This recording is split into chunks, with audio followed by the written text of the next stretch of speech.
आदाब, न्यूज 18 उर्दू में आपका इस्तकबाल है। मैं हूं विसाल आजम और आप देख रहे हैं न्यूज 18 उर्दू की खास पेशकश दो रुख में आज हम बात कर रहे हैं कि किस तरह कोरोना की क्या ये तीसरी लहर है, ये जो कोरोना का न्यू वेरिएंट है ओमिक्रॉन, इससे कितना खतरा है। चूंकि 15 से ज्यादा ममालिक में इसको लेकर बेचैनी बढ़ी हुई है। कई मुल्कों ने खासतौर से साउथ अफ्रीका और ऐसे जैसे कई और दूसरे मुल्कों से आने वाली परवाजें यानी फ्लाइट्स पर भी पाबंदियां लगा दी हैं। हिंदुस्तान में भी इसको लेकर आवाजें उठ रही हैं। एक तरफ राहुल गांधी ने भी कहा है कि सरकार को इसको लेकर के बहुत ज्यादा संजीदा होना चाहिए और बहुत जल्द इस पर इसके लेकर के इकदाम उठाने चाहिए। वही अरविंद केजरीवाल इसको लेकर आवाज उठाते रहे हैं। क्योंकि हिंदुस्तान में जिस तरह से कोरोना का जो पहली लहर थी, उसके बाद दूसरी लहर ने कोरोना की जो नुकसान पहुंचाया है वो मंजर शायद लोग भूल नहीं पा रहे होंगे। किस तरह से लगातार कोरोना से अमवात हुई थी और गंगा में डेड बॉडीज के तैरने का जो मंजर देखा गया था, उसको लेकर इस पर बहुत ज्यादा फिक्र हो रही है। क्या इसको लेकर जो मरकजी हुकूमत है वो बहुत ज्यादा संजीदगी के साथ इक़दाम कर रही है?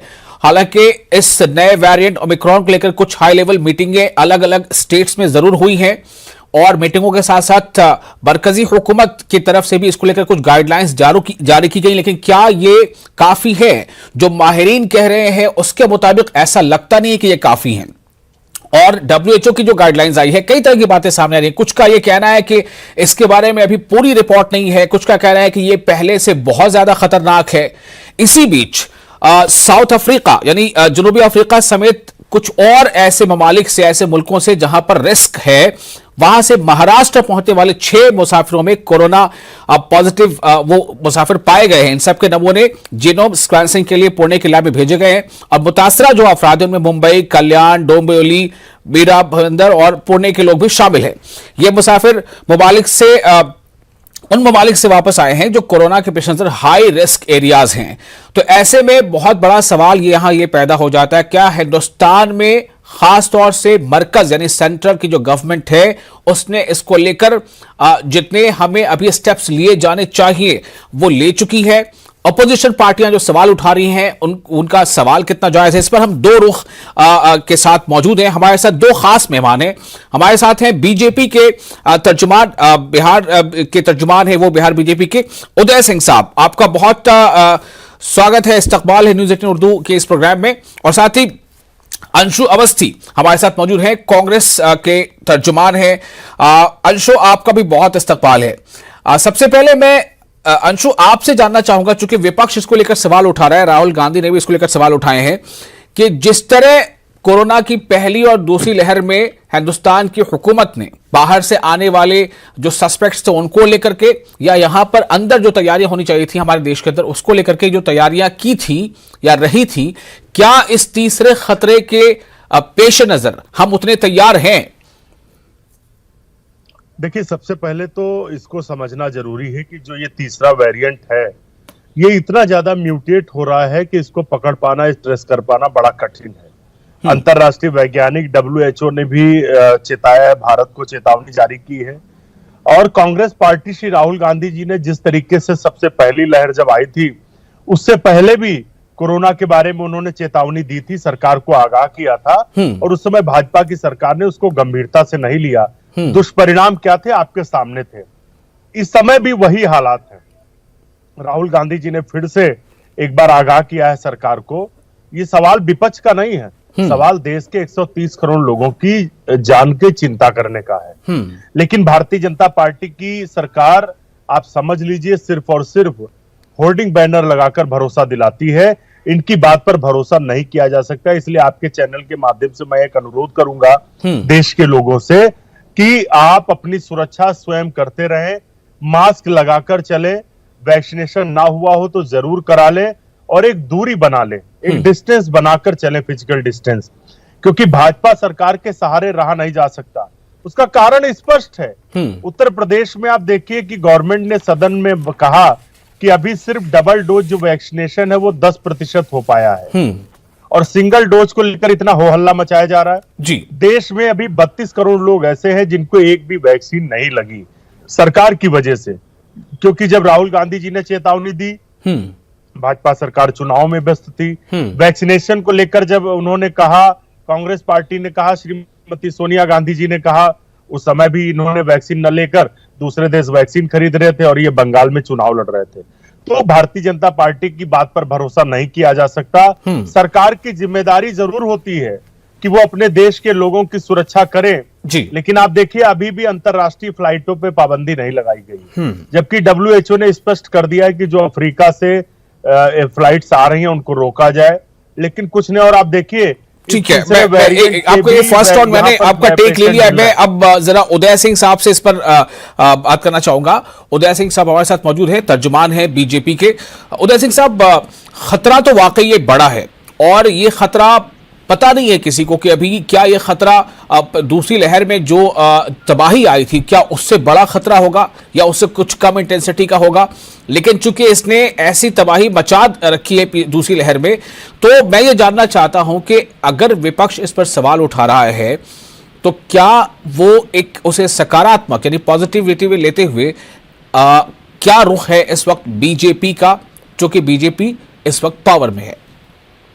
देखिए, ये जो ओमिक्रॉन का खतरा है ये पूरी दुनिया पे खतरा है और अभी तक यह एक संयोग है और हम लोगों के लिए अच्छी बात है कि पूरे देश में इस वेरिएंट का कोई केस नहीं मिला है और सरकार पूरी तरह संजिदा है और ये कोशिश में है, पूरी प्रयास जारी है कि इस खतरे से किस तरह से बचा जाए।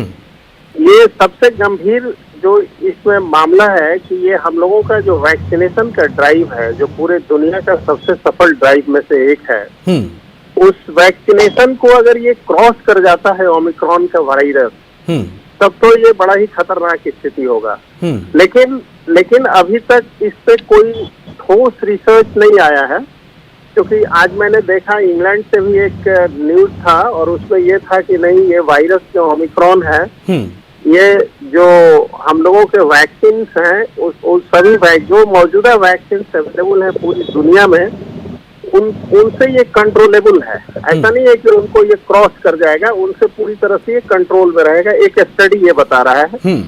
कहीं कहीं पे ऐसा भी देखने और पढ़ने को मिल रहा है कि यह वायरस जो है वो वैक्सीन को क्रॉस कर जाएगा और वैक्सीन से इस पे कोई प्रभाव नहीं पड़ेगा। लेकिन सवाल यहाँ पर यह है, जो अपोजिशन पार्टियां सवाल उठा रही हैं कि हमारी तैयारी आखिर क्या है। ये तो रिसर्च है, वो भी अभी आधा अधूरा है, तैयारी हमारी क्या है? हाँ बिल्कुल उनका चिंता बिल्कुल वाजिब है। उनकी चिंता जो वो इस पे काफी गंभीरता से सोच रहे हैं, ये हम लोग उनके इस चिंता को वेलकम करते हैं और सरकार इस पे हाथ रख के नहीं बैठी है। सरकार पूरी तरह से सचेत है। जो पहला इसमें स्टेप होगा कि हम लोगों के यहाँ जो भी बाहर से लोग आ रहे हैं, ये तो बिल्कुल क्लियर है कि ये जो वायरस है ये हमारे यहाँ का उत्पत्ति नहीं है। इसके वेरिएंट जो हैं वो ज्यादातर मिल रहे हैं साउथ अफ्रीका में। तो जो हमारे यहाँ इंटरनेशनल फ्लाइट्स आ रहे हैं उसमें से एक भी पैसेंजर बिना RT-PCR टेस्ट के बाहर नहीं आए। नंबर 1, सरकार ने पूरी तैयारी कर रखी है कि जितने इस तरह के लोग बाहर से आ रहे हैं सबकी जांच हो और अगर जांच में हम लोग अगर उनको स्क्रीन आउट कर लेते हैं, उनकी पूरी तरह से फ्रिस्किंग हो जाती है कि हाँ ये पेशेंट हैं और इनके ऊपर वायरस का खतरा है, तो हम लोग बहुत हद तक कंट्रोल कर लेंगे। तो इसमें महत्वपूर्ण है जी। अंशु जी से मैं जरा इस पर एक रिएक्शन लेना चाहूंगा। अंशु अवस्थी हमारे साथ मौजूद है, तर्जुमान है कांग्रेस के। अंशु जी, जो अभी बीजेपी के हमारे साथी कह रहे हैं, हमारे जो पैनलिस्ट हैं, उनका ये कहना है कि ये अभी कोई सिम्टम या उसका कोई डिटेक्शन अभी नहीं हो पाया और इसलिए RT-PCR टेस्ट के बगैर कोई अभी अंदर आने नहीं दिया जा रहा है जो बाहर से आ रहे हैं। तो क्या ऐसा लग रहा है कि आप संतुष्ट हैं इस बात से कि ये काफी है इस खतरे को रोकने में? देखिए, ये बिल्कुल काफी नहीं है और हमारे मित्र ये बात जानते हैं, उसके बाद भी ये लोगों को गुमराह कर रहे हैं। RT-PCR से सिर्फ वायरल लोड पता चलता है, कोरोना डिटेक्ट करना ये RT-PCR से संभव नहीं है। RT-PCR सिर्फ वायरल लोड देखता है कि बॉडी में वायरल लोड कितना है। मान लेते हैं किसी के अंदर संक्रमण एक दिन पहले हुआ है। मैं इसीलिए बार बार कह रहा हूं कि भाजपा सरकार को देश के लोगों की कोई चिंता नहीं है। अभी भी 32 करोड़ लोग ऐसे हैं जिनको कोई डोज नहीं लगा, वैक्सीनेशन नहीं हुआ, ना उनका फर्स्ट वैक्सीनेशन है ना सेकंड वैक्सीनेशन है। ऐसे में बताइए वो कैसे बचेंगे? सरकार को कोई चिंता नहीं है, सिर्फ इनको आप ओछी राजनीति का मौका दे दीजिए। देश के लोग अब भाजपा की सरकार पे भरोसा नहीं कर रहे। कोरोना के समय जो लोगों का भरोसा टूटा है, सरकार की वजह से लोगों को ऑक्सीजन और बेड नहीं मिले। हम अनुरोध करते हैं, हम विपक्ष के नाते, एक संजीदा विपक्ष के नाते अनुरोध करते हैं। हमारे नेता आदरणीय राहुल गांधी जी ने भी कहा है, श्रीमती प्रियंका गांधी जी ने कहा है कि आप इसको लेकर गंभीर हो जाइए। जो वैज्ञानिक कह रहे हैं उस सुझाव को मानिए, जो अंतरराष्ट्रीय फ्लाइट है उनको रोकिए। आखिर आप कब रोकेंगे? जब पूरा कोरोना अंदर थर्ड वेरिएंट आ जाएगा तब रोकेंगे। आपको अपने देश के लोगों की चिंता होनी चाहिए। उद्योग व्यापार उसके बाद आता है, जीवन रहेगा तो व्यापार होगा। उदय सिंह साहब, जीवन रहेगा तो व्यापार हो जाएगा, फ्लाइट्स रोकी क्यों नहीं जा रही है, ये सवाल उठ रहा है। इसमें हाँ, ये इसमें 2-3 इश्यूज है जो भाई साहब ने कहा है। उसमें पहला ये कि उन्होंने कहा कि भाई RT-PCR टेस्ट कोरोना के लिए वाजिब नहीं है। तो फिर कौन सी टेस्ट कराई जाए, जरा उनसे पूछिए। तो नहीं, आप ही को पूछना है, आप ही 2 लोग हैं जो बात कर रहे हैं, आप ही खुद पूछिए। मुझे आप बताइए, अब आप सोचिए, इनकी गंभीरता इसी से पता चलती है कि अभी तक इन्होंने वैज्ञानिकों को कोई सुविधा नहीं दी कि जिससे वो रिसर्च कर पाते। इस सरकार का शिक्षा और रिसर्च से कोई लेना देना नहीं है। आप मुझे बताओ, RT-PCR सिर्फ और सिर्फ वायरल लोड पता करता है कि नहीं? कोविड टेस्ट के लिए आपने कोई इंतजाम नहीं किए हैं। देश की जनता इस बात से आक्रोशित है कि भारत सरकार सिर्फ और सिर्फ ओछी राजनीति करती रहती है। जब जरूरत होती है रिसर्च कराने की, वैज्ञानिकों को सुविधा देने की, आप उन्हें सुविधा नहीं देते। आपको आजम जी, देश के वैज्ञानिक मांग कर रहे थे कि वैज्ञानिकों को रिसर्च करने के लिए इटली भेजा जाए, अमेरिका भेजा जाए, लेकिन उस समय इन्होंने कोई मांग वैज्ञानिकों की नहीं मांगी। अरे भाई, आप किसको बैठा दिए हैं जो दूसरे की बात नहीं सुन रहे हैं? जब पहली लहर आई थी, आप कैसे व्यक्ति को बैठा दिए हैं जो दूसरे की बात नहीं सुनना चाह रहे हैं? ठीक है अंशु जी, थोड़ा उनकी आवाज हम सुन नहीं पा रहे हैं, तो हमारे नाज़रीन भी सुन नहीं पाएंगे। थोड़ा सा उनका जवाब ले लेते हैं जी। अंशु जी हमारे साथ मौजूद है। उदय जी बोलिए। दूसरे की भी बात सुननी चाहिए। उदय जी बोलिए। पूरे दुनिया में RT-PCR टेस्ट कोरोना जांच के लिए ऑथेंटिक टेस्ट माना जाता है। अब ये वैज्ञानिकों से क्या एक्सपेक्ट करते हैं, हमें समझ में नहीं आ रहा है। और दूसरी चीज ये कि बिना जाने सुने इंटरनेशनल फ्लाइट को पूरी तरह से कैसे रोक दिया जाएगा? अगर ओमिक्रॉन वायरस है और इस तरह के वायरस का डर है तो उसकी स्क्रीनिंग होगी। पूरी तरह से हम लोग तत्पर हैं। यही देश था ना जहां पर कि एक केवल जांच का सेंटर था पूना में, और अब हर शहर में RT-PCR के 5-5 टेस्ट और 5-5 सेंटर जांच के अवेलेबल हैं। तो क्या भाजपा की सरकार हाथ पे हाथ रखकर बैठी हुई है? आपका इंडिजिनस वैक्सीन बना जो पूरे दुनिया में रिकॉग्नाइज हुआ, वर्ल्ड हेल्थ ऑर्गेनाइजेशन ने भी उसे रिकॉग्नाइज किया। फिर आखिर ये ऑपोजिशन में है, इनका काम है आलोचना करना। अब ये कह रहे हैं कि RT-PCR टेस्ट ही कोरोना का जांच नहीं है। तो अगर नहीं है तो इन्हें सजेस्ट करना चाहिए कि और कौन दूसरी जांच है। ठीक है, आपको इतना ज्यादा डर किस बात को लेकर है अंशु अवस्थी जी? क्या आपको यह लगता है कि दूसरे ममालिक ने भी रोका है फ्लाइट, इसलिए ये करना चाहिए? लेकिन अगर हमें अपनी टेक्नोलॉजी या हमारे पास जो इसको लेकर रिसर्च है, क्या हम उसे भरोसा न करें? दुनिया में कौन कौन सा देश ने इंटरनेशनल फ्लाइट बंद कर दिया? देखिए आजम जी, इसीलिए मैं कह रहा हूं भाजपा के लोग बिल्कुल गंभीर नहीं। जापान ने सारी इंटरनेशनल फ्लाइट्स को रोक दिया है, खास तौर से जो अफ्रीका से फ्लाइट्स आ रही हैं। हम तो यही कह रहे हैं कि अफ्रीका में ये फैला है, अफ्रीका में ये पाया गया है। आपको चाहिए कि जो अंतरराष्ट्रीय उड़ानें हैं उनको जल्द से जल्द रोकना चाहिए। आप सिर्फ चाइना की बात करते हैं, हम तो ये कहते हैं कि अफ्रीका में मिला है, तो आप क्यों नहीं देश के लोगों की जान क्यों आप जोखिम में डाल रहे हैं? दूसरी बात, हमें चिंता देश के लोगों की है। लेकिन अंशु जी, ये भी तो शायद सही नहीं होगा ना। बहुत तरह की गतिविधियां चल रही होती हैं, जो जिन देशों में ऐसे केसेस पाए गए हैं वहां से आने वाले फ्लाइट्स पर तो सवाल समझ में आ सकती है बात, लेकिन क्या हर दूसरे देश से आने वाले फ्लाइट्स को रोक देना, क्या ये इस वक्त सही होगा? देखिए, बिल्कुल अगर आप देश के लोगों की जान की परवाह करते हैं तो मात्र कुछ लाख यात्रियों के लिए आप 130 करोड़ लोगों की जान को संकट में नहीं डाल सकते। भाजपा सरकार ने पिछली बार जो गलती की उससे देश के 20 लाख से ज्यादा लोगों की जान चली गई। और आप याद करिए पहली लहर के समय बीजेपी कह रही थी कोरोना चला गया, और उसके बाद जो दूसरी लहर आई लोगों को ऑक्सीजन बेड नहीं मिल रही थी। पूरे विश्व में भारत की निंदा हुई, भारत को शर्मसार होना पड़ा इस भाजपा सरकार की वजह से। हम नकारात्मक राजनीति नहीं कर रहे, हम एक संजीदा विपक्ष के नाते आपसे अनुरोध कर रहे हैं, आपको आगाह कर रहे हैं कि कोरोना को लेकर ठोस प्रबंध करिए, आप इस तरीके से इंतजाम करिए, रोकथाम लगाइए। उदय जी कांग्रेस का कहना है कि हम जो है, जैसा आपने भी माना अभी कि अगर जो अपोजिशन पार्टी है वो अगर सवाल उठाती है, आलोचना करती है तो उसका वेलकम करते हैं। नहीं, बिल्कुल बिल्कुल उनका आलोचना इस हद तक जो है बिल्कुल वाजिब है। वो अगर कॉन्शियस है कि नहीं इस देश में कोरोना के इस नए वेरिएंट को रोकथाम के लिए आवश्यक उपाय किए जाएं तो हम इसका स्वागत करते हैं। लेकिन उनको ये भी एक्सेप्ट करना चाहिए कि हमने जो स्टेप्स लिया है वो भी ऐसा नहीं है कि हम बिल्कुल उस पर आंख और कान बंद करके बैठे हुए हैं पूरी दुनिया से। हम लोगों ने स्क्रीन आउट करना शुरू किया है। हमने देखा है साउथ अफ्रीका का और अफ्रीकन कंट्रीज का जहां ओमिक्रॉन वायरस के केसेस मिल रहे हैं, वहां के फ्लाइट्स को हम लोगों ने रोका है।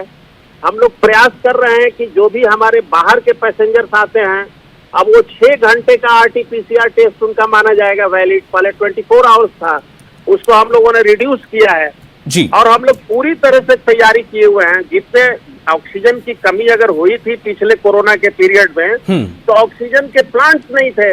अच्छा, एक सवाल यहां पर मैं करना चाहूंगा, क्या इस समय इस वक्त भी क्या मास्क और डिस्टेंस मेंटेन करना जरूरी होना चाहिए? बिल्कुल बिल्कुल बिल्कुल, क्योंकि अभी भी जो कोरोना गाइडलाइंस है वो पूरे भारत में फॉलो हो रहा है, और कहीं पर भी बिना मास्क और बिना कोरोना गाइडलाइंस को फॉलो किए हुए किसी भी तरह का अगर मूवमेंट होता है तो वो गैर कानूनी है। चलिए अंशु जी, क्या उत्तर प्रदेश में ये हो पा रहा है? देखिए, आप तो हालत देख रहे हैं क्या हो रही है। भाजपा सरकार कहती कुछ है, करती कुछ है। इसीलिए हम फिर से कह रहे हैं कि देश के लोगों की चिंता करिए जिन्होंने आपको सत्ता में पहुंचाया है। सिर्फ उद्योगपति प्रेम में देश के 130 करोड़ लोगों को संकट में मत डालिए। नहीं, मैंने यूपी का नाम लिया था तो मैंने किसी एक पार्टी का नाम नहीं लिया था। उत्तर प्रदेश में तमाम पार्टियां लगभग जो वो रैली कर रही हैं, वो जनसभाएं कर रही हैं, प्रिकॉशन नहीं बरते जा रहे हैं, लगातार लोगों की जान को संकट खासतौर से उत्तर प्रदेश में कह रहा हूं। बड़ी रियासत है उदय सिंह जी, इसका पालन नहीं हो रहा है। नहीं, उत्तर प्रदेश कोरोना को लेकर प्रिकॉशन बरते जाने चाहिए, वो नहीं बरते जा रहे हैं। इसीलिए हम फिर से कह रहे हैं जी, भाजपा सरकार इस तरीके का जो लोगों की जान को जोखिम में डालने का काम कर रही है, न करे। रोकथाम के लिए कड़े प्रबंध की जरूरत है। उदय जी, लोगों की जान को जोखिम ठीक है, में उदय जी से पूछते हैं जरा, क्या उत्तर वो प्रदेश या दूसरी रियासतों में जहां भी चुनाव होने हैं, खासतौर से उत्तर प्रदेश में जो भी रैलियां हो रही है, काफी ज्यादा भीड़ वहां दिखाई दे रही है और देश के बड़े बड़े नेता भी उन रैलियों को खिताब कर रहे हैं, क्या वहां पर इसका लागू होना जरूरी नहीं है? अच्छा, ये बताएं, आपका प्रश्न मैं समझ रहा हूं, जहां आप हमको पूछ रहे हैं उस जगह को भी मैं समझ रहा हूं। मैं एक चीज आपसे ये पूछना चाहता हूं, क्या उत्तर प्रदेश में प्रमुख विपक्षी दल के नेता ने कोरोना वायरस का जो टीका है, नहीं, वो सवाल अभी यहाँ पर वाजिब नहीं है। मैंने सवाल जो आपसे पूछा है, मैंने किसी एक पार्टी का नाम नहीं लिया, मैंने किसी एक पार्टी का नाम नहीं लिया, मैं तमाम पार्टियों के बारे में कह रहा हूं कि क्या वहां पर या दूसरे रियासतों में भी इसमें तमाम, क्योंकि देखिए अभी आपने कहा है कि विपक्ष जो है वो आलोचना करता है, अच्छी बात है, ठीक है, लेकिन ये कलेक्टिव एफर्ट नहीं होगा तो कहीं हमें ये भारी ना पड़ जाए। नहीं, आपका मैं इस बात को स्वागत कर रहा हूं, और अगर कोरोना गाइडलाइंस फॉलो नहीं हो रहा है रैलियों में या किसी तरह के ऐसे किसी फंक्शन में, पार्टी में, तो इसको फॉलो होना चाहिए और जो rule should be in fact enforce, वहाँ कानून का शासन होना चाहिए। अगर किसी भी प्रदेश में, चाहे वो कोई भी प्रदेश हो, वही उत्तर प्रदेश, अगर ऐसा लगता है कि इसके नेग्लिजेंस से ये बीमारी पूरे देश में फैलेगी, तो हम लोगों को इसका नेग्लिजेंस नहीं करना चाहिए और पूरी सख्ती के साथ गाइडलाइंस को फॉलो करना चाहिए।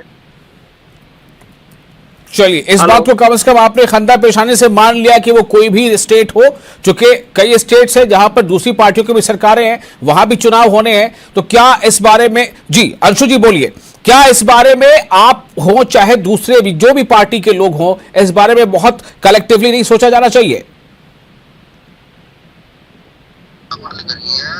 जी देखिए, मैं फिर से कह रहा हूं, देश के लोगों को सुरक्षित रखने के लिए भाजपा सरकार बिल्कुल गंभीर नहीं है। इसीलिए हम बार बार आगाह कर रहे हैं और देश इस बात को मान रहा है कि राहुल गांधी जी ने जो बात कही थी शुरुआत में, यदि सरकार उस बात को अमल कर लेती, उसको मान लेती, तो इतने लोगों की जान नहीं जाती, उनकी जान बचाई जा सकती थी। अभी भी भाजपा सरकार लोगों की जान को लेकर बिल्कुल चिंतित नहीं है। इनकी चिंता इसी से पता चलती है कि अभी भी ये गंभीरता का अंदाजा नहीं लगा पा रहे हैं। लगातार कोरोना के थर्ड वेरिएंट के देश में केसेस मिल रहे हैं और बीजेपी के लोग कह रहे हैं कि नहीं मिल रहे हैं। आप याद करिए, ये वही जन विरोधी भाजपा सरकार है जिसने संसद में कहा किसी की मौत ऑक्सीजन की कमी से नहीं हुई, और जबकि देश के वैज्ञानिक, अस्पताल, उनके पास ऑक्सीजन थी, सभी को पता है। तो सिर्फ झूठा प्रोपेगेंडा फैलाते हैं। लेकिन हम फिर से कह रहे हैं, आप लोगों की जान की परवाह करिए, विपक्ष पर नकारात्मक दोषारोपण मत मढ़िए। हम संजीदा विपक्ष के नाते आपसे आगाह करते हैं, आपको अनुरोध करते हैं। चलिए, मैं फाइनल कमेंट ले रहा हूं उदय सिंह साहब। उदय सिंह साहब, ये वाकई अगर तीसरी लहर है और खतरनाक है तो शायद हमें बहुत ज्यादा इस बारे में संजीदगी से सोचने का वक्त आ गया है, और ये तमाम हुकूमतों के लिए। मैं आपसे एक फाइनल कमेंट लेना चाहता हूं, फिर मैं इसे कंक्लूड करूंगा। उदय जी, देखिए, जो रिलैक्सेशंस बढ़ते जा रहे थे, आपको याद होगा कि कोरोना के खिलाफ जो हम लोगों ने लड़ाई लड़ी है, उसमें हम लोगों ने बहुत सारे स्टेप्स लिए थे, क्लोजर्स बहुत सारा हुआ था, और फिर हम लोगों ने ग्रेजुअली ओपन करना शुरू किया सोसाइटी को, इकोनॉमी को, शॉप्स को। हम लोगों ने लिबरल किया लोगों के सोशल पार्टिसिपेशन को। तो अगर ऐसा है, सारे लोग इस पे कॉन्शियस हैं, लगे हुए हैं, और अगर ओमिक्रॉन वायरस रियली अगर बहुत बड़ा थ्रेट बन करके आ रहा है, अभी तो पूरे दुनिया में एस्टैब्लिश नहीं हो पाया है, इस पे जांच चल रही है, हम लोग भी इस पे काफी कंसर्न हैं। और अगर लेकिन अभी तक बूस्टर डोज की तैयारी हमारे यहाँ शुरू नहीं हुई, कई देशों में इसकी शुरुआत हो चुकी है, ये भी एक सच्चाई है। बूस्टर डोज आपके यहाँ आवश्यक है कि नहीं है, इस पे हम लोगों के यहाँ भी रिसर्च चल रहा है, और आपको मैं पूरी तरह आश्वस्त करता हूं कि जैसे ही बूस्टर डोज अगर ये लगेगा कि आवश्यक है, तो बूस्टर डोज लोगों को फिर मिलेगा। देखते हैं क्या आवश्यक है, क्या जरूरी है, कहीं देर ना हो जाए। बार बार बस यही जुमला, यही बात खटकती रहती है। चूंकि जो कोरोना की दूसरी लहर थी उसमें वाकई बहुत देर हो गई थी, इसलिए हमसे बहुत सारे हमारे अपने बहुत दूर चले गए। बहुत शुक्रिया अंशु अवस्थी जी और उदय सिंह जी, आप दोनों का इस खास प्रोग्राम में अपना वक्त देने के लिए। नाज़रीन, आपका भी शुक्रिया। मुझे दी इजाजत, आदाब।